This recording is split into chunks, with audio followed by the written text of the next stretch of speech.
आज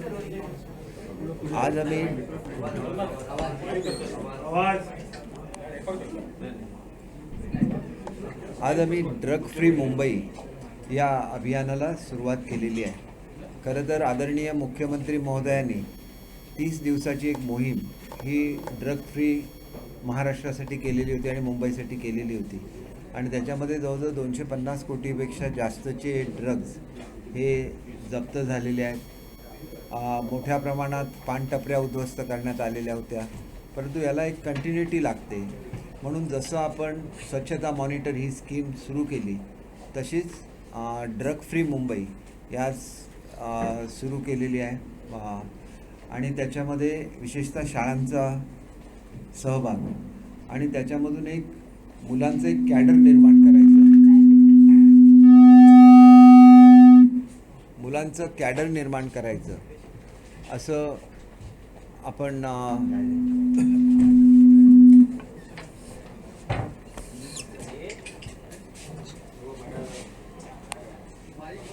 जसं आपण स्वच्छता मॉनिटर स्कीम सुरू केली आणि त्याला खूप चांगला रिस्पॉन्स हा महाराष्ट्रामध्ये मिळाला.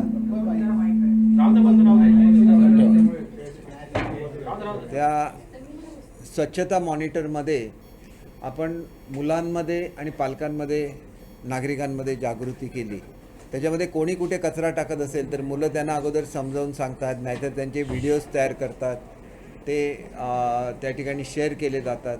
आणि असं करून हळूहळू या मोहिमेला यश यायला लागलं. जसं आपण मुंबईच्या शाळांमध्ये टेरेसवर गार्डन करायला सुरुवात केली. मी आपल्याला विनंती करतो की आपण एकदा मुद्दाम जाऊन गार्डन्स बघा ती कशा रीतीने मुलांनी भाजीपाल्यांचं त्या ठिकाणी तयार केलेलं आणि त्याला अत्यंत चांगलं यश मुलांना मिळालेलं आहे. आणि सेम भाजी हे ते त्यांच्या मिड डे मीलमध्ये सुद्धा वापरतात. असंच एक जनजागृतीची मोहीम, कारण मुंबईला ड्रग्सचा विळखा हे सगळ्यात वाईट हे आहे. आणि त्याच्यामुळे मुंबई स्वच्छ, सुंदर, आरोग्यदायी होत असताना ड्रग फ्री मुंबई राहिली पाहिजे याचं अभियान आजपासून सुरू केलेलं आहे. मुंबई जशी ड्रग फ्री राहिली पाहिजे तसंच मुंबईचं एअर क्वालिटी हा सुद्धा एक कन्सर्न आहे आमचा. मी ज्याला विधिमंडळ चालू असतं त्यावेळेला हा विषय माझ्याकडे असतो, पर्यावरण हा विषय. आणि त्याच्यामुळे त्याच्यावर आम्ही खूप काम केलेलं आहे. पूर्वीच्या काळामध्ये अनेक रिपोर्ट्स घेतले आणि आता महापालिका आयुक्तांनी सुद्धा त्या संदर्भात चांगला एक इनिशिएटिव्ह घेतलेला आहे. आणि याच्यामध्ये मूळ लक्षात घेतलं पाहिजे की मुंबईच्या हवेमध्ये जास्त करून पार्टिकल्स आहेत. हे पार्टिकल्समुळे हवा प्रदूषित बनते आणि हे पार्टिकल्स ज्या ठिकाणी मोठ्या प्रमाणात वाहतूक होत असते तिथं उडत असतात. मोठ्या प्रमाणात कामं आपल्याकडे चालू आहेत, कोस्टल रोडचं आहे, मेट्रोचं आहे, इमारतींची कामं असतात. तर सर्वच कामांपासून जे प्रदूषण तयार होतं त्याच्यावर नियंत्रण लागतं आणि हे करता येईल. मी ह्या खात्याची मीटिंगसुद्धा घेतलेली होती आणि ज्या कंपन्या ज्यांचे मोठे प्रोजेक्ट मुंबई शहरामध्ये आहेत त्यांनीसुद्धा याच्यामध्ये सहभागी होण्याचं मान्य केलेलं आहे. याच्यामध्ये वेगवेगळ्या तऱ्हेच्या अनेक मेथड्स आहेत. जसं आता फॉगिंग गन्स बसवल्या तसंच अशा तऱ्हेच्या सिस्टम आलेल्या आहे की ज्याच्यामध्ये धुलीकण एकत्र होतात आणि ते जमिनीवर पडतात. जिथं केमिकल पोल्युशन असतं किंवा आपण जर एखाद्या डम्पिंग यार्डच्या बाजूला गेलो तर तिथं मोठ्या प्रमाणात एअर पोल्युशन असतं. हे पोल्युशन कमी करण्यासाठी फिल्टर्स मिळतात आणि हे फिल्टर्ससुद्धा कंपन्या स्पॉन्सर करू शकतात ज्यांच्या मोठ्या मोठ्या इंडस्ट्रीज आहेत. आणि शेवटी मुंबईच्या लोकांना स्वच्छ हवा देणं ही सुद्धा सरकारची जबाबदारी आहे. मुंबईचा एक नॅचरल ॲडव्हान्टेज असा आहे की त्या ठिकाणी समुद्र असल्यामुळे प्रदूषण बरंचसं कमी होतं समुद्राच्या वाऱ्यांच्यामुळे. तरी पण एकंदरीतच मुंबईसाठी वेगळा कार्यक्रम, महाराष्ट्रासाठी तर राबवतो, मुंबईसाठी वेगळा कार्यक्रम हा स्वच्छ हवेसाठी राबवण्यात येईल. निश्चितपणे याच्यामध्ये सुद्धा चांगल्यापैकी यश हे मिळेल याची मला खात्री आहे. काही ठिकाणी प्रदूषण हे आपण ज्या ठिकाणी स्मशानभूमी असतात त्या ठिकाणीसुद्धा मोठ्या प्रमाणात प्रदूषण होत असतं. त्या प्रदूषणावर सुद्धा मात करायला लागते. एकंदरीतच सर्वसामान्यपणे ज्याला मी अशा भागाला भेट दिली की ज्या ठिकाणी रासायनिक मेडिकल वेस्ट जाळला जातो, तिथंसुद्धा जी आवश्यक त्या मशिनरीमध्ये इम्प्रूव्हमेंट केल्यानंतर तिथली एअर क्वालिटीसुद्धा कंट्रोलमध्ये आलेली होती. त्याच्यामुळे अधिकचं लक्ष याच्यामध्ये देण्याची गरज आहे. या संदर्भात पर्यावरण विभाग आहे, अनेक एजन्सीज आहेत, कंट्रोल बोर्ड आहे, सगळ्यांना एकत्र घेऊन याच्यावर काम करायला लागेल. तर आपण बघितलेलं आहे की आम्ही जी टार्गेट सांगतो त्याप्रमाणे ती पूर्णसुद्धा करतो. महालक्ष्मीला पर्यायी रस्ता देण्याचं टार्गेट आम्ही नवरात्रीपूर्वी पूर्ण करण्याचं जाहीर केलेलं होतं. तो रस्ता सुरूसुद्धा झालेला आहे आणि लोकांमध्ये खूप चांगली प्रतिक्रिया आहे की महालक्ष्मीला जाण्यासाठी एवढा जवळचा रस्ता असू शकतो असं कोणी कल्पनासुद्धा केलेली नव्हती. आणि त्याच्यामुळे आता आम्ही प्रत्यक्ष जे विभाग आहेत त्यांना भेटीला सुरुवात सोमवारपासून मी करतो आहे. त्याच्यामध्ये माहीम आणि दादरची चौपाटी ही जवळजवळ वॉशआउट झाल्यासारखी होते आहे. विशेषतः माहीमला प्रॉब्लेम असा आहे की मिठी नदीचं मुख हे तिथंच असल्यामुळे मिठी नदीतून जो कचरा वाहत येतो तो माहीमच्या जो समुद्रकिनारा आहे त्या ठिकाणी तो बसतो. तर मोठ्या प्रमाणात बीच क्लिनिंग मशीन्स द्यायला सांगितलेल्या आहेत. सध्याच्या बीच क्लिनिंग मशीन आहेत त्या जास्त काळ वापरण्याच्या सूचना दिलेल्या आहेत. शेवटी लहान लहान इनिशिएटिव्ह असतात, याच्यामधून आपल्याला मुंबईमध्ये फरक जाणवायला लागेल. आणि दर आठवड्याला मी आपल्या सर्वांशी चर्चा करतो. आपल्याकडून जे काही इनपुट्स मला मिळालेले असतात त्याच्यावरसुद्धा आम्ही काम करत असतो. त्याच्यामध्ये जी नवीन संकल्पना मी सांगितलेली आहे जी ऑलरेडी बायलॉजमध्ये आहे परंतु मुंबईमध्ये इम्प्लिमेंट होत नाही. जसं पालिका बाजार दिल्लीमध्ये आहे तशा तऱ्हेचा पालिका बाजार ही मुंबईमध्ये निर्माण झाली पाहिजे. पालिका बाजार ही कशी कन्सेप्ट आहे की वर ग्राउंड असतं आणि अंडरग्राऊंड मार्केट असतं, ज्याच्यामुळे मुंबईला फार मोठ्या प्रमाणात एन्क्रोचमेंट होतात. ही स्पेस अवेलेबल नाही, त्याच्यामुळे स्वतःचा व्यवसाय करण्यासाठी म्हणून काही वेळेला फेरीवाले अतिक्रमण करतात, काही वेळेला दुकानदार अतिक्रमण करतात. शेवटी मुंबईमध्ये स्पेस क्रिएट झाली पाहिजे. जे दिल्लीमध्ये चालू शकतं ते मुंबईमध्ये सुद्धा चालू शकतं. दिल्लीचा पालिका बाजार अतिशय कॅनॉट प्लेसच्या मध्येच आहे तो आणि ते खूप पॉप्युलर आहे. म्हणजे लोक गेल्यानंतर मुद्दाम पालिका बाजारमध्ये जसं एका काळी मनीष मार्केटचं ॲट्रॅक्शन होतं लोकांच्या मनामध्ये, तसं दिल्लीमध्ये पालिका बाजारचं ॲट्रॅक्शन आहे आणि जो 50 वर्षापेक्षा जास्त पूर्वी बांधला गेलेला आहे. आणि अतिशय यशस्वी असा तो भारतातला प्रयोग आहे की ग्राउंड्स मेंटेन करता येतात आणि स्पेसेससुद्धा क्रिएट करता येतात. तर अशा तऱ्हेचा काही प्रयोग मुंबईमध्ये करता येईल का याच्यावर मी एक्सपर्टचं ओपिनियन घ्यायला सांगितलं आणि त्याचा DPR तयार करायला सांगितलं आहे. त्यानंतर ॲक्वेरियम्स वगैरे असतात, जगभरामध्ये हे अंडरग्राऊंड असतात, त्याच्यामुळे मुंबईसाठी अंडरग्राऊंड ॲक्वेरियम करण्याच्या संदर्भातल्या सूचना दिलेल्या आहेत. त्याचं प्रेझेंटेशन लवकरच होईल. आणि जे समुद्राच्या किनाऱ्यावर कोस्टल रोडमुळे जे रिक्लेमेशन होतं आहे त्याच्यामध्ये अतिशय सुंदर असं गार्डन निर्माण झालं पाहिजे. त्याचं प्रेझेंटेशन पुढच्या आठवड्यामध्ये होणार आहे. मी निश्चितपणे अशी प्रेझेंटेशन झाल्यानंतर त्याच्यामध्ये काय मॉडिफिकेशन सुचवल्यानंतर आपल्यालासुद्धा त्याची दाखवायची व्यवस्था करेन की जेणेकरून आपल्यासुद्धा काही सूचना असतील. सूचना सुरुवातीच्या काळामध्ये दिल्या तर मग सोपं असतं त्याचं प्लॅनिंग करायला, परंतु नंतरच्या काळात एकदा बांधकाम सुरू झालं की त्याच्यामध्ये दुरुस्ती करायची म्हटलं तर त्याला फार हे होतं. आणि मुंबईच्या विकासाच्या संदर्भात मुख्यमंत्री उपमुख्यमंत्री सर्व एवढे पर्टिक्युलर आहेत की विशिष्ट वेळामध्ये ही कामं पूर्ण झाली पाहिजे. त्याच्यासाठी मी आपल्याला पूर्वीच सांगितलेलं आहे. मी जसं 42-44 मुद्दे काढलेत. छोटे छोटे मुद्दे आहेत. आपली मार्केट्स स्वच्छ राहिली पाहिजे. जसं आता मी तुम्हाला सांगितलं की जर ह्याची दादरची चौपाटी वॉश ऑफ होत असेल तर त्याच्यासाठी जिओ टिपचा प्रकल्प राबवता येतो, ज्याच्यासाठी वर्ल्ड बँकेकडून सुद्धा पैसे एशियन डेव्हलपमेंट बँककडून पैसे हे पर्यावरण खात्याला मिळत असतात. मग तिथं मुंबईचा सुद्धा समावेश झाला पाहिजे. मुंबईचे जर समुद्रकिनारे कुठेतरी त्याची क्षती होत असेल तर त्याला टेक्निकली सोल्युशन्स असतात. मग उद्या माझी सोमवारी वाजल्यापासून माहीमपासून दादर हा जो समुद्रकिनाऱ्याचं धूप होते त्या संदर्भात आहे. त्यानंतर त्या परिसरामध्ये मोठ्या प्रमाणात मार्केट्स आहेत, ती कशा रीतीने स्वच्छ ठेवायची याच्या संदर्भात मीटिंग आहे. लोकांना छोटे छोटे रिलीफ पाहिजे असतात आणि मी सुद्धा आठवड्यातून एकदाच येतो महापालिकेमध्ये, त्यावेळेला मी लोकांना भेटत असतो. लोकांचे लहान लहान प्रॉब्लेम्स असतात त्याच्या संदर्भात इन्स्ट्रक्शन्स देत असतो. आणि आम्ही जे टार्गेट सेट केलेले आहेत ज्याच्यामध्ये हॉस्पिटल्ससुद्धा आहेत, ज्याच्यामध्ये मार्केट्स आहेत, ज्या रिडेव्हलपमेंटमध्ये लोकांची भाडी नाही मिळत तिथं जे बंद पडलेलं आहे त्याचा आढावा असतो, जेणेकरून लोकांना रिलीफ मिळेल याच्यासाठी आम्ही निश्चितपणे प्रयत्न करत राहतो.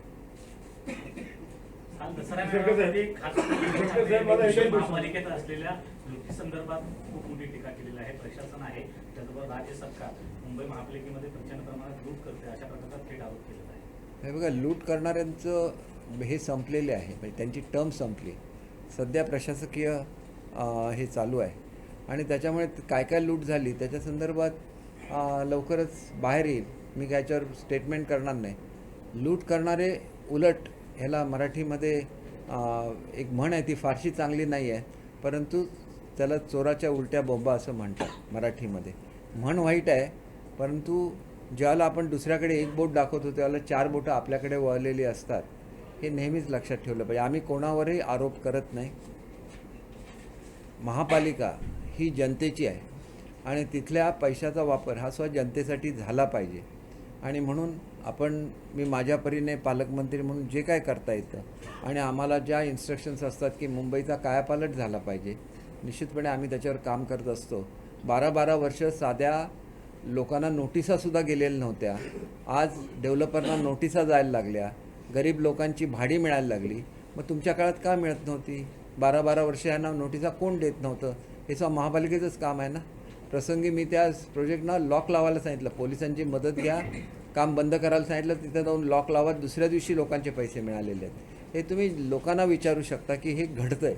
आणि हे घडत असतं तर पूर्वी का घडलं नाही? यांच्याशी साटेलोटे कोणाचे होते? ह्या सगळ्या गोष्टीचा जनतेने विचार करावा. आम्ही कोणावर आरोप करत नाही. आम्हाला काम करायची संधी मिळाली, आम्ही कामं करतो आहे. नाईट शेल्टर तयार करायचे. आज फुटपाथवर लोक झोपलेली दिसतात, त्यांच्यासाठी नाईट शेल्टर केले पाहिजेत. कुठल्याही देवळाच्या बाहेर गेला की पाठीमागे भिकारी लागतात तुमच्या. अँटी बेगिंग ॲक्ट आहे, त्याच्यासाठी जे बेगर होम आहे ती का तयार नव्हती एवढ्या वर्षामध्ये? मीच पालकमंत्री, त्याच्यासाठी का व्हायला लागलो? ही जनतेची जबाबदारी नाही का? तुमच्या मागे तुम्हीसुद्धा बघा. तुम्ही चला त्या ठिकाणी प्रभादेवीला, तुम्ही जर सिद्धिविनायक मंदिरमध्ये गेलात, बाहेरून आलेले कितीतरी छोटे छोटे लहान मुलांपासून त्या मोठ्या लोकांपर्यंत तुमच्या पाठीमागेच लागतात. हे चित्र मुंबईच्या दृष्टीने चांगलं नाही, भारताच्या दृष्टीने चांगलं नाही. भिकाऱ्यांचा देश म्हटलं, आज कुठे भिकारी आहेत मला सांगा? कुठेही भिकारी नाही आहेत. मी छोट्याशा शहरामध्ये राहतो, तिथंसुद्धा आता भीक मागणे टोटली बंद झालेलं आहे. हे प्रोफेशनल लोक आहेत जे आपल्या देशाला बदनाम करतात. त्यांच्यावर कारवाई करायची तुम्हाला एवढ्या वर्षामध्ये का सुचलं नाही? बेगर ॲक्ट, अँटी बेगिंग ॲक्टची जर अंमलबजावणी करायची असेल तर तुम्हाला आधी बेगर होम्स बांधायला लागतात. मग बेगर होम्स ती तयार करताना किंवा तुमची जबाबदारी असते की नाईट शेल्टर. दिल्लीसारख्या ठिकाणी खूप थंडी असते, त्याच्यामुळे ते नाईट शेल्टरच्या बाबतीत पर्टिक्युलर असतात. इथं कोणी फुटपाथवर झोपलं तरी चालतं. हे चित्र फारसं मुंबईला शोभादायक नाही. मुंबई हे एक वैभवशाली नगरी आहे, त्याचं वैभव तसंच राहिलं पाहिजे. तर ह्या अनेक गोष्टींची काळजी घ्यायला लागेल. सातत्याने आरोप करत राहायचं, टोमणे मारत राहायचं, या टोमणे बॉम्बनी काही होत नाही. ज्यावेळेला आपण सत्तेवर असतो त्यावेळेला त्याच्यामध्ये कारवाई करावी. प्रदूषणाच्या संदर्भात जसं पालिकेने गाईडलाईन तयार केल्या तशा पर्यावरण खात्याने केलेल्या आहे. त्यांची कोऑर्डिनेशन समिती आहे आणि ह्या कोऑर्डिनेशन समितीचं काम अधिक इफेक्टिव्हली चालावं या दृष्टीने मी स्वतः मीटिंग ह्याच्या घेतलेल्या आहेत. मी स्वतः लखनौला जाऊन आलो. लखनौला एक प्रयोग करण्यात आला की त्याच्यामध्ये इलेक्ट्रॉनिक वेव्हजद्वारे जे छोटे पार्टिकल्स असतात हे एकत्र येतात, ते जड झाल्यामुळे जमिनीवर पडतात. तुम्ही ते वॉशआउट केले की हे प्रदूषण बरंचसं कमी होतं. अर्थात हे सगळं प्रायोगिक तत्त्वावर आहे. आपल्याला माहिती असेल की आपली जी नवीन ह्याची इमारत झालेली आहे पार्लमेंटची, त्याच्यामध्ये जर अशा तऱ्हेच्या फिल्टर्स बसवलेले आहेत की त्याच्यामधून व्हायरससुद्धा आतमध्ये येऊ शकत नाही. पण ही कॉस्टली टेक्नॉलॉजी आहे. मुंबईसाठी चांगली टेक्नॉलॉजी कुठली आहे हे आपल्याला त्याचा अभ्यास करायला लागेल. अनेक वेळेला असं आहे की वायूचं प्रदूषण मापन करणारी यंत्र ही कुठेतरी आपल्या डम्पिंग यार्डच्या शेजारी बसवलेली आहेत. मग तिथं येणारे रिझल्ट्स योग्य असतातच असं काय म्हणता येणार नाही, कारण शेवटी ॲव्हरेज रिझल्ट काढायला लागणार. ज्या ठिकाणी डम्पिंग यार्ड आहे तर त्याच्यामधून काही वायू तर तयार होणार. आता आपण ह्याच्यावरसुद्धा इलाज करतो आहे. आम्ही म्हणजे त्या खात्याचं काम बघितलेलं असल्यामुळे तुम्हाला मी सांगतो की पूर्वीची डंप त्याच्यामध्ये एक तऱ्हेचं पाणी तयार होतं, ते फार विषारी असतं. हे पाणी नदीमध्ये जाऊ नये याच्यासाठी आता नवीन इनिशिएटिव्ज घेतलेले आहेत आणि ज्याला आपण जुनं डम्पिंग काढून त्याच्यावर प्रक्रिया करायची, ह्या मेथडमधून ह्याला दुरुस्त करता येतं. म्हणून प्रदूषण हा वेगवेगळा एक कठीण असा हे आहे, विषय आहे. नाही, फॉल्टी नाही आहेत. डम्पिंग यार्डच्या बाजूला असलेली एअर क्वालिटी म्हणजे संपूर्ण शहरातली एअर क्वालिटी असा अर्थ होत नाही. त्याच्या बाजूला माणसं राहतात, त्यांना रिलीफ दिला पाहिजे म्हणून डम्पिंग ग्राउंडची कामं सुरू केलेली आहेत. आणि डम्पिंग ग्राउंडच्या संदर्भात कसं झालेलं असतं की पूर्वीपासूनचं डम्पिंग एकत्र झालेलं आहे आणि त्याच्यामुळे त्याच्यातून एक विशिष्ट प्रकारचं पाणी तयार होतं. त्याला एक टेक्निकल वर्ड आहे, मला तर तो नेमका आठवत नाही. परंतु त्याला लिचेट वगैरे असं काहीतरी म्हणतात. हे फार डेंजरस असतं. त्याच्यापासून तयार होणारे वायू आणि ह्याच्यावर कारवाई सुरू आहे. काही डम्पिंग यार्ड बंद ठेवून हे केलं गेलं, म्हणजे डम्पिंगला त्याला वेगळ्या तऱ्हेचं आहे. मायनिंगची जशी प्रोसेस असते तशी ही प्रोसेस आहे की ज्याच्यामधून तो जुना डंप पूर्ण काढला जातो, त्याचं वेगवेगळा सॅग्रिगेट केला जातो आणि त्याचं संदर्भातली आवश्यक ती ट्रीटमेंट त्या ठिकाणी केली जाते. तर हे आम्ही सुरू केलेलं आहे. मला एवढंच सांगायचं आहे की आजपर्यंत कुठल्याही पालकमंत्र्यांनी याच्यावर मीटिंग घेतलेली मला आठवत नाही. माझ्या मीटिंगचा हा पुढच्या महिन्यात पिछले हफ्ते में इकबाल सिंह शहर रेलवे में गए थे, DRO के साथ मीटिंग हुई थी और उन्होंने बोला था कि रोड के पीछे उनके बैक साइड में पूरा जीपीओ का पूरा गेट हाकरों ने अवैध रूप से कब्जा कर रखा है। बीटी सबवे के अंदर चरके सबवे में इतने अवैध हाकर बैठ पड़े हैं, पर अभी तक एक सिंगल कार्रवाई नहीं। और इकबाल सिंह शहर ने खुद कहा है आपको कि इसमें कुछ कार्रवाई नहीं। देखिए एक सबवेचं नूतनीकरणाचे प्लान्स तयार झालेले. त्यामध्ये पहिला जो तयार झाला तो हाजी अलीचा आहे, कारण हाजी अलीला जास्त कम्युटर्स असतात, म्हणजे आतून जाणारी लोक. त्याचा पूर्णपणे कायापालट करण्याचा प्लान तयार केला, तो जवळजवळ 30-35 कोटीचा. त्याच्यामध्ये फुटपाथ सकट ब्युटिफिकेशनचा जो प्लान आहे त्याच्यामध्ये आहे. त्याप्रमाणे सगळे जे सबवेज आहेत, सबवेज हे चालण्यासाठी आहेत आणि त्याचं तिथलं वातावरणसुद्धा चांगलं पाहिजे म्हणून एकेका सबवेचा प्लान तयार केला जातो आहे. मी आपल्याला सांगितलं की माझं जे काय मी फॉलोअप घेतो त्याच्यामध्ये आता सबवे हा सुद्धा विषय आलेला आहे. जसं जसं तुम्ही माझ्या निदर्शनाला आणून देता तसे तसे मी ते विषय वाढवतो आहे आणि त्याचं आम्ही टोटल हे फॉलोअप घेतो दर आठवड्याला.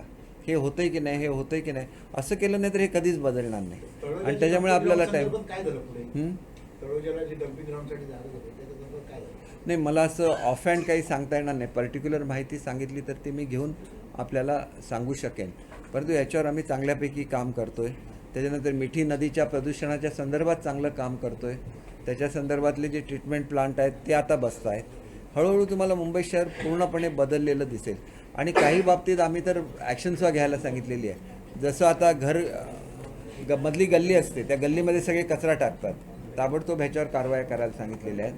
नदीमध्ये किंवा नाल्यामध्ये लोक हे फेकतात, त्याच्यामुळे सुद्धा खूप प्रॉब्लेम्स येतात. हे छोट्या छोट्या गोष्टी हळूहळू दिसतील. बघा, मलासुद्धा काय खूप मोठा अनुभव असा नाही. जो खासदार आहेत, जुने नगरसेवक आहेत, सगळ्यांनी ज्यांनी काम केलं. आता त्यांचा विचार सुरू आहे एनसीईआरटी की किताबों में एनसीईआरटी को लेकर के जो है इंडिया का नाम है, क्या? इंडिया की जगह अब भारत का प्रयोग किया जाएगा. देखिए, भारत दैट इज़ इंडिया ऐसे शब्द है, मतलब भारत है ओरिजिनल. इंडिया उसको बोला जाता था. भारत दैट इज़ इंडिया ऐसे ही लिखा है कॉन्स्टिट्यूशन में. कहीं भी इंडिया ऐसे नहीं लिखा है. Bharat that is India.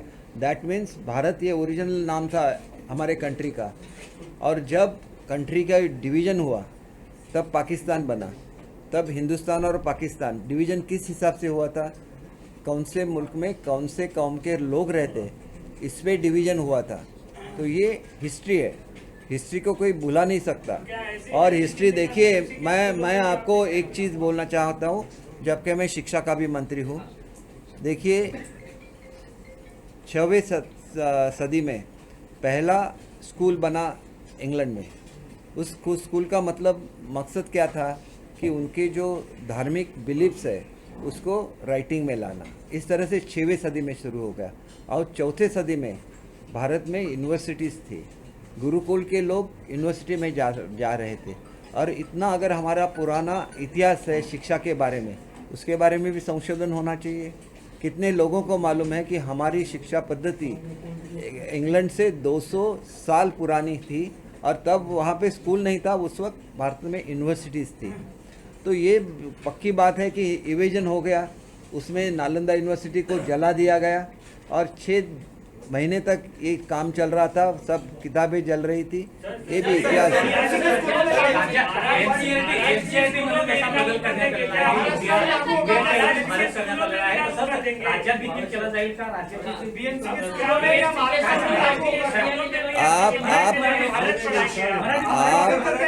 अभी आपने समझा क्या? देखिए,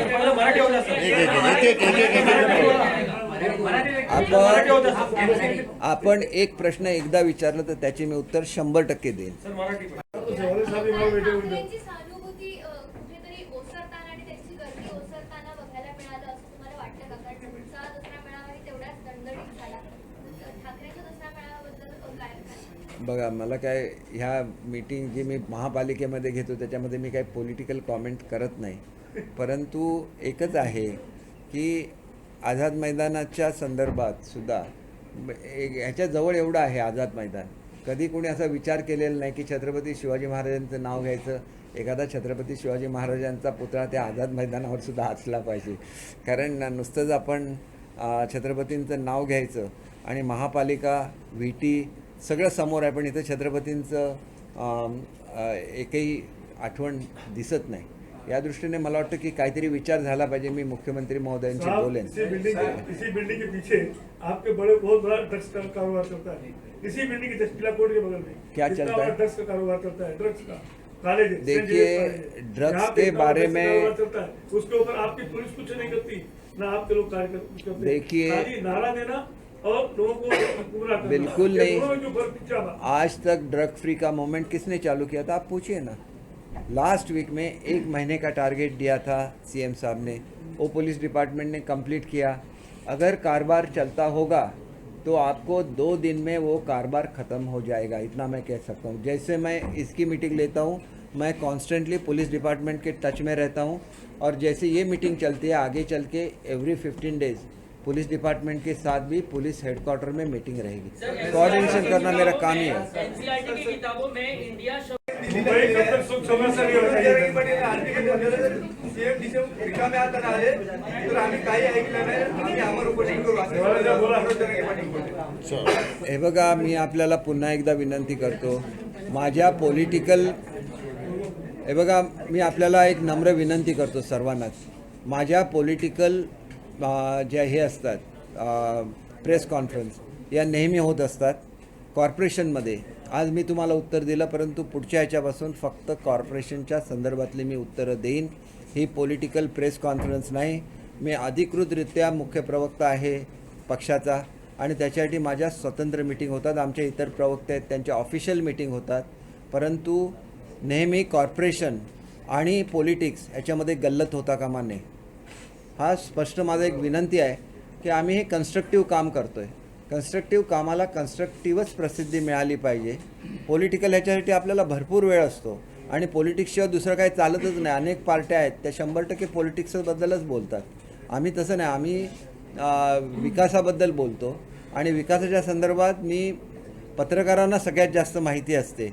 त्याच्यामुळे आपण माझ्याकडे ज्या पॉझिटिव्ह सजेशन्स मांडता, मी त्याच्यावर कारवाईसुद्धा करण्याचा प्रयत्न करतो. आपण होर्डिंगच्या संदर्भात सांगितलेलं आहे, मी निश्चितपणे आदरणीय मुख्यमंत्री महोदयांशी बोलेन, आणि सगळ्यांना एकसारखा नियम करण्याचा आम्ही प्रयत्न निश्चितपणे करू. परंतु कार्यक्रमाचे जरा 1 मिनिट मला बोलू द्या. Let me speak first. हे बघा, कार्यक्रमाच्या संदर्भात होर्डिंग लावणं हे अपरिहार्य असतं, परंतु ते किती पिरियडमध्ये काढायचे ह्याच्या संदर्भात आम्ही संहिता ठरवू, आणि त्याप्रमाणे ते काढले जातील. ते कार्यक्रम झाल्याबरोबर लगेच. Question, sir. Sir, our friend just mentioned something that about encroachment in the subway right here in CST. Yes, certainly Sir, that was today- reflected, but there's an addition to that, sir. So there is very high illumination bulbs used inside the subway, and the heat is very high in the subway. I'll find out about People that also. really find it difficult. It's a health hazard. It's a good point. It's a good point. I'll take a note of it, because ventilation could also be a problem in subways.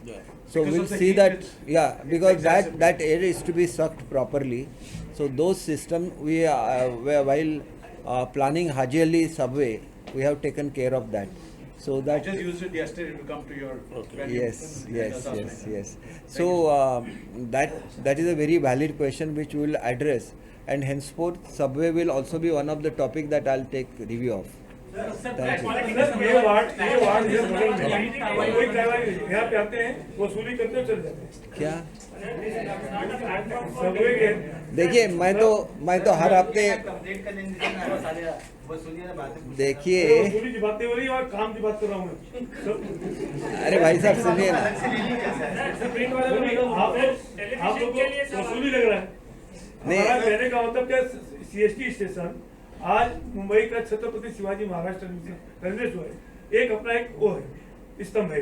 अब उन्हें नाते उससे अगल बगल देखें कितने अवैध फेरी वाले ये सब बैठे पड़े हैं, पर आज तक आप कहते कार्रवाई नहीं होती. देखिए, खाली मी जरासं आपल्याला सांगू का, हिंदीमधला क्वेश्चन आहे पण तुम्ही समजून घ्या. काय स्थिती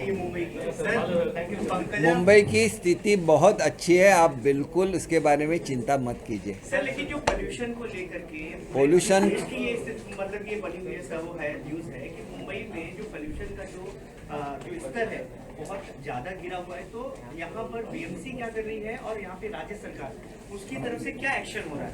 देखिए, राज्य सरकार की तरफ से समिति का गठन होके उसकी कार्यवाही भी चालू हो गई, और जिसमें ऐसे फाइंडिंग है कि यहाँ पे बहुत सारे कंस्ट्रक्शन के काम चल रहे थे, इसकी वजह से जो धूलिकण आते हैं एयर में उसको कंट्रोल करने के लिए वहाँ पे प्रॉपर फॉगिंग होना चाहिए, मतलब वहाँ पे स्प्रिंकलिंग होना चाहिए और वो नीचे बैठने चाहिए। इसके कुछ मेथड्स है जो इलेक्ट्रॉनिक भी है और उसका भी वापर हो सकता है। दूसरा ऐसे है कि उसके लिए फ़िल्टर्स भी मिलते हैं, तो फिल्ट्रेशन का भी यूज़ हो सकता है। लेकिन पहले जो सिंपल वे है कि अगर आपकी कंस्ट्रक्शन साइट हो और वहाँ पे ये फॉगिंग का मशीन रहे जिसको फॉग क्रिएट करता है और छोटे छोटे उसमें वाटर की ये रहते हैं, उसकी वजह से वो हेवी होके नीचे बैठ जाता है। अगर इससे इफ़ेक्टिवली करे तो हर जगह पे आप देखिए बहुत सारी जब डेवलपमेंट चलती है तो बहुत सारे कंस्ट्रक्शन होते हैं, तो इसी वजह से ये ज़्यादा मिट्टी एयर में आ जाती है और इसका भी परिमाण रहता है, कौन सा छोटा कण है कौन सा बड़ा होता है, तो इसकी वजह से वो एयर में फ्लोट करते हैं, तो उसको कंट्रोल करना चाहिए। उसकी एक कार्रवाई हो गई कि जहाँ पे भी काम चल रहा होगा उनको नोटिस दी गई हुई है कि वो ये मशीनरी अपने अपने साइट पे बिठाए। अगर इंडिविजुअल पे कंट्रोल आ जाएगा, गवर्नमेंट का भी काम चलता होगा और वो कोई कंपनी कर रही है तो उनको भी ये कंपलसरी है। उसके अलावा जो मूविंग ऐसी मशीन्स है वो भी महापालिका ने उसकी कार्रवाई चालू कर दी है, वो तो मूविंग रहेगी और वो घूमती रहेगी, लेकिन जो साइट पे काम चल रहा है वहाँ पे एयर पोल्यूशन को कंट्रोल करना उस साइट की जिम्मेदारी है और वहाँ पे जो काम कर रहे हैं उनकी जिम्मेदारी है, तो उसको स्ट्रिक्टली इम्प्लीमेंट करना पड़ेगा। वो हम लोग स्ट्रिक्टली इम्प्लीमेंट ये प्यूरिफाइड मतलब जो है एक सामान्य ये लेवल मैं आपको एश्योर करता हूँ कि अभी ये कार्रवाई शुरू हो गई है, आप आते 1 या 2 महीने में देखेंगे कि इसका स्तर नीचे आ जाएगा। सर, पंकजा मुंडे ने अपनी ही सरकार पर सवाल उठाया है और कहा है कि आरक्षण this is a political question. Yes sir, political question. ते पॉलिटिकल क्वेश्चन के लिए मैं आऊँगा ना, आप मेरे घर पे आइए। अरे सर, मैं पालिकेसंदर्भात आपको माझा प्रश्न आहे, आयुक्तांचा कार्यकाळ संपलेला आहे, 3 वर्ष होऊन गेले तरी ते नवीन आयुक्त नियुक्त का होता? असं का म्हणताय तुम्ही? बघा, असं आहे की आयुक्त चांगलं काम करतायत। करोनाच्या काळामध्ये जगभरामध्ये त्यांना प्रसिद्धी मिळाली त्यांनी केलेल्या कामाची, क्रेडिट कोणी घेतलं असेल, परंतु आयुक्तांनी काम केलं ही वस्तुस्थिती आहे। अशा परिस्थितीमध्ये त्यांना मुंबईच्या विकासासाठी काम करून द्या, गरज असेल त्यावेळेला त्यांचा विचार होईल। एक्शन नहीं हो रहा है, जिस पे कब एक्शन होगा? क्या हो रहा है? फ्लेक्स हे बघा, होर्डिंग्स बिल्डिंगच्या समोरच इलिगल बॅनर्स आणि होर्डिंग्स लावले होर्डिंग हे ठराविक दिवसामध्ये काढले जातात। साधारणपणे 24 तासाच्या आत होर्डिंग्स काढले जातात। पूर्वीसुद्धा ही कारवाई झालेली आहे आणि सगळं स्वच्छ झालेलं आहे। तसं 24 किंवा 48 तासामध्ये ते काढले जातात, डिपेंडिंग ऑन किती आहेत त्याच्यावर, आणि त्याच्यामुळे तसे ते काढले जातात, याची आपण खात्री करून देऊ शकतो। सर, अवैध होर्डिंग लगाने पे एक्शन होता है, बीएमसी तो कोई एक्शन ही नहीं लेती है। देखिए, जो आप कह रहे हैं रूल नियम के विपरीत चल रहे हैं ना सब लोग। ये आप देखिए, यहाँ जो भी फंक्शंस होते हैं उसकी होर्डिंग लग जाती है। ये तो पहले से चल रहा है कि होर्डिंग लग जाती है और जैसे ही वो फंक्शन हो जाता है तो होर्डिंग निकाली भी जाती है। साहेब, आपण लीगल होर्डिंग बद्दल बोलताय, आम्ही इलिगल होर्डिंग बद्दल विचारतोय। परमिशन घेऊन परवानगी मिळतच नाहीये महानगरपालिकेतून गणपतीत लागलेले होर्डिंग अजून तसेच आहेत लालबागला, सगळीकडेच आहेत मुंबईवर। नाही बघा, लालबागला जे होर्डिंग होते ते खरं तर ज्या दिवशी गणपतीचं विसर्जन होतं त्याच दिवशी काढलेले आहेत। कुठून जर चुकून राहिलेले असतील तर ते काढण्यात येतील, एवढं मी आपल्याला सांगू शकतो। प्रत्येक गोष्ट मला माहिती आहे, स्वच्छ होणार लागत राहिले तर मुंबई कसा स्वच्छ होणार? 100% होणार, काळजी करू नका। NCERT कडून अभ्यासक्रम येतो, त्याचं आमच्याकडे आल्यानंतर त्याच्यासाठी कमिट्या नेमलेल्या असतात। त्याला SCERTची जी आमचं हे आहे ब्रँच आहे त्याच्यामध्ये ह्या कमिट्या नेमलेल्या असतात, त्याच्यामध्ये सगळे एक्सपर्ट्स असतात। ते एक्सपर्ट्स डिसाईड करतात, मी डिसाईड करत नाही। एक आपण लक्षात घ्या, मी तुम्हाला पद्धती सांगितली, ही पद्धती आहे की नाही तुम्ही खात्री करून घ्या। अशा कमिट्या आम्ही स्थापन केल्या आहेत की नाही ह्याची आपण खात्री करून घ्या. त्याच्यामुळे हे सगळे प्री मॅच्युअर क्वेश्चन्स आहेत. आणि भारत हे नाव नव्याने नाही दिलेलं, आपल्या घटनेमध्ये सुद्धा भारत हे नाव आहे. त्याच्यामुळे आप शहर का ट्रांसफर कब होगा ये बताइए। बट आप सिफारिश करेंगे क्या कमेटी से कि भारत का नाम जो है वो कमेटी एनसीईआरटी का जो पैनल आपने कॉन्स्टिट्यूशन नहीं पढ़ा है. कॉन्स्टिट्यूशन में क्या लिखा है? Bharat that is India. Bharat ये हमारे हिंदी भाषा में नाम भारत है और अंग्रेजी में उसको बोलते हैं तो उसको इंडिया बोलते हैं. नहीं, आपका विरोध है क्या भारत के नाम को? आपका विरोध है क्या? सर मेरा विरोध नहीं है ना, तो फिर सर मेरा विरोध रहे नहीं तो रहे प्रश्न मायने नहीं। नहीं रखता है. आप लोग क्या सोचते हैं वो मायने रखता है. आप लोग सीधे नहीं, जवाब हाँ, देने हम नहीं वाले सोचते, हैं कि देश आप की लोग जनता क्या सोचते हैं, नहीं, देश की जनता सोचते जरा हैं। एक मिनट, किस चीज़ का जवाब मैंने नहीं दिया? सर, आपने कॉन्स्टिट्यूशन पढ़ा है ना? मैं कॉन्स्टिट्यूशन तो भारत नाम नया है क्या?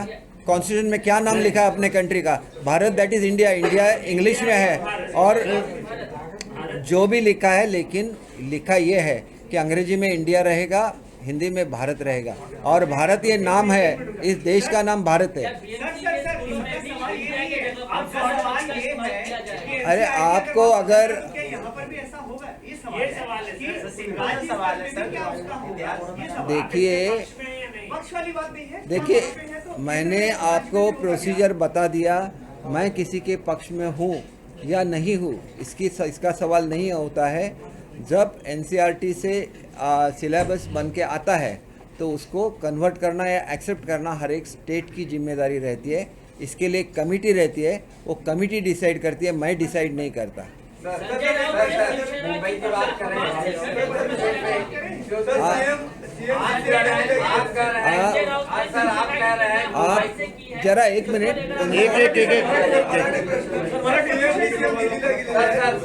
एक जण विचारा. केसरकर साहब एक सवाल इधर अरे मुंबई महानगरपालिकेच्या आप संदर्भात कह विचारा रहे हैं फक्त. मुंबई को स्वच्छ बनाएंगे, सुंदर बनाएंगे, ड्रग्स फ्री बनाएंगे. पूरी मुंबई बैनर से गंदी पड़ी है और राज्य की ॲक्शन घेत असताना त्याला माणुसकीचा अँगल सुद्धा लागतो. मी पालिका बाजार का म्हणतोय? फेरीवाल्यांचं सुद्धा कुठेतरी पुनर्वसन केलं पाहिजे, त्यांना सुद्धा चांगलं जीवन जगण्याची संधी दिली पाहिजे. तर आपल्याला स्पेसिस क्रिएट केल्या पाहिजे. मुंबईसारख्या शहरामध्ये स्पेसिस क्रिएट होऊ शकत नाही. त्याला तुम्हाला क्रिएटिव्हिटी वापरायला लागेल, त्याचा अभ्यास करायला लागेल आणि मग त्यांनासुद्धा चांगलं जीवन जगण्याचा अधिकार मिळेल. परंतु रोज नवीन अतिक्रमणं व्हायला लागली तर त्याचं रिहॅबिलिटेशन शक्य नसतं आणि त्याच्यामुळे त्याच्यावर सुद्धा कंट्रोल आला पाहिजे. आपने जो मुद्दा उठाया है उसके बारे में हम लोग सोचेंगे और अच्छी कार्रवाई करेंगे इसके बारे में. त्या संदर्भामध्ये एक संहिता तयार झालेली आहे 2014 ला, त्याची अजूनपर्यंत अंमलबजावणी झाली नाही. नाही, मी त्याची चौकशी करेन. कारण काय तुम्ही जे मुद्दे मला सांगताय ना त्याच्यामुळे माझ्यासुद्धा ज्ञानात भर पडते. आणि माझं जे नेहमीची मीटिंग असते ज्याच्यामध्ये मी आठवड्यातून एकदाच येतो महापालिकेमध्ये. पुढच्या काळामध्ये सुद्धा पालकमंत्री म्हणून जरी बॉडी असली तरी मी येऊ शकतो, त्याला काय अडचण नसते. परंतु तुम्हाला एक गोष्ट सांगतो की आपण ज्या काळामध्ये इलेक्टेड बॉडी नाही आहे त्याच्यामध्ये लोकप्रतिनिधींची जबाबदारी अधिक वाढते. त्यांनी न्याय दिला पाहिजे लोकांना. म्हणून आम्ही येऊन फक्त म्हणणं मी एकाच दिवशी येऊन ऐकतो लोकांचं आणि आढावा बैठकसुद्धा आठवड्यातून एकदाच घेतो. याच्या पलीकडे मी बैठका घेत नाही. साहेब त्या संदर्भामध्ये थोडंसं हे करा ना. करतो मी 2014चं बघून घेतो. जे आहे मुंबईच्या ज्या आपल्या शाळेत महानगरपालिका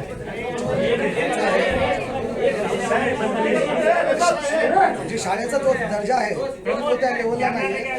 महानगरपालिका करोड रुपये खर्च करते परंतु शाळेमध्ये सवाल है हिंदी के शाळेमध्ये स्वच्छता